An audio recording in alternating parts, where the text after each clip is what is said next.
Hello friends, आप सभी का स्वागत है MS टेक सॉल्यूशन पर।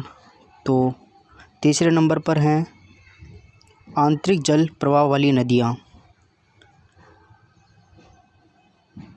जिसमें सबसे पहली नदी है घग्गर। यह वैदिक संस्कृति की सरस्वती नदी के पेटे में बहती है। यह राजस्थान में अंतः प्रवाह की सबसे लंबी नदी है। सरस्वती नदी का सर्वप्रथम उल्लेख ऋग्वेद के मंत्रों में मिलता है। इसे पंजाब में चितांग कहते थे।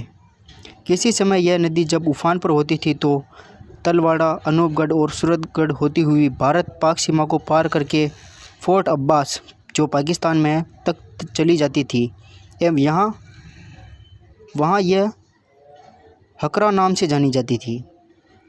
वर्तमान में यह नदी हनुमानगढ़ से कुछ ही आगे तक बढ़ पाती हैं। इसके और क्या क्या नियम है घग्गर नदी के? प्राचीन सरस्वती जो नदी, इसका नाम है प्राचीन सरस्वती या दृष्टद्वती नदी, मृत नदी, नट नदी, सोत्रा नदी, राजस्थान का शोक, ये सब घग्गर नदी के उपनाम थे। और इसका उद्गम स्थल है कालका के समीप हिमालय की शिवालिक पहाड़ियाँ, जो शिमला हिमाचल प्रदेश में है। राजस्थान में घग्गर नदी हनुमानगढ़ जिले के टिब्बी तहसील के तलवाड़ा स्थान से राजस्थान में प्रवेश करती है। भटनेर, हनुमानगढ़ में स्थित यह दुर्ग घग्गर नदी के तट पर स्थित है। हनुमानगढ़ जिले में घग्गर नदी के पाट को नाली कहा जाता है। सिंधु घाटी सभ्यता के प्रमुख केंद्र इसी नदी के किनारे स्थित थे। कालीबंगा जो सभ्यता है वो घग्गर नदी के तट पर ही पाई गई थी।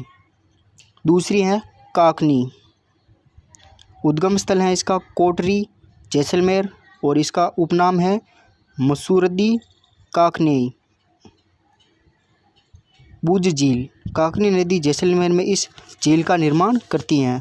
तीसरी है कांटली या कांतली, जिसका उद्गम स्थल है खंडेला की पहाड़ियाँ, शिखर, तोरावटी। कांतली नदी का बहाव क्षेत्र, जिसे तोरावटी कहते हैं। इसका समापन कहाँ होता है? झुंझुनू चूरू सीमा पर। झुंझुनू और चूरू की सीमा पर कांतली या कांठली नदी का समापन होता है। यह नदी झुंझुनू को दो भागों में बांटती है। सीकर जिले में स्थित गणेश्वर की सभ्यता का विकास कांतली नदी के तट पर हुआ है।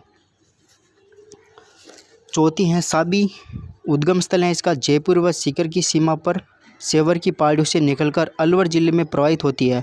तत्पश्चात हरियाणा के गुड़गांव जिले में कुछ दूर तक प्रवाहित होकर पटौदी के मैदान में विलीन हो जाती है।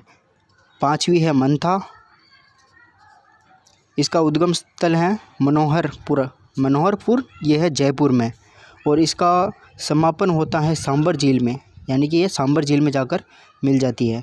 छठे नंबर पर है रूपा रेल, इसका उद्गम स्थल अलवर जिले में थानागाजी तहसील की उदयनाथ पहाड़ियों से होता है। सरसिका क्षेत्र तथा अलवर के दक्षिण में बहती हुई भरतपुर जिले में गोपालगढ़ के निकट प्रवेश करती है। यह नदी भरतपुर जिले में समाप्त होती है। इसे भरतपुर की जीवन रेखा, वराह तथा लसवारी भी कहा जाता है। रूपा रेल नदी को भरतपुर की जीवन रेखा, वराह तथा लसवारी भी कहा जाता है। तो यह थी आंतरिक जल प्रवाह वाली नदियाँ, जो ना तो किसी समुद्र में जाकर मिलती है, ये उसी क्षेत्र में घूम के वहीं विलीन हो जाती है।